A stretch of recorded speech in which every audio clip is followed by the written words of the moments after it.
কিছু বলবে বাবু? হ্যাঁ, পতিব্রতা সতী সাবিত্রী স্ত্রী তুমি, তাই তো তোমার এই পাষণ্ড হৃদয়ে স্বামীর এতটুকু অপমান তুমি সহ্য করতে পারো না। কি তার এই বুক ফাটা হাহাকার কেমন করে সহ্য করছো বকুল? আমি চমৎকার চমৎকার বকুল, চমৎকার, কি নিদারুণ তোমার অভিনয়। সবার সামনে স্বামীকে আসামির কাঠগড়ায় দাঁড় কষিয়ে তাকে বিবেকের চাবুক মারছো, আর সবার সামনে ভালো মানুষ থাকতে বলছো স্বামী আমার কাছে দেবতা।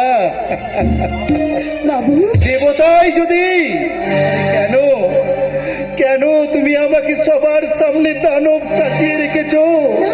দানব নয় গো, দানব নয়, তুমি আমার জীবনে আজীবন শুধু দেবতা হয়ে থাকবে গো। কি লাভ, কি লাভ বকুল, কি লাভ? পুজো যদি নাই দেবে তাহলে হৃদয় আধারে কক্ষে বন্দি রেখে কি লাভ? বাবু আমি যে বড় নিরুপায়। নিরুপায়, নিরুপায়। সম্পর্কের অধিকারে স্ত্রী তার স্বামীর কাছে আসবে, তাতেও সে নিরুপায়।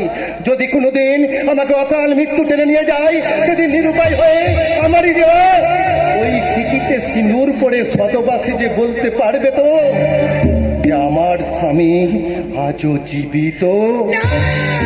চুপ করো, চুপ করো, তুমি চুপ করো, কথা বলো না।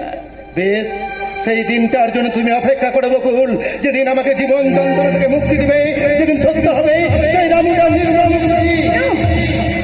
যে স্বামী তার স্ত্রীর ব্যথা বুঝে না, সেই স্বামী থাকার থেকে না থাকা অনেক অনেক ভালো, অনেক ভালো।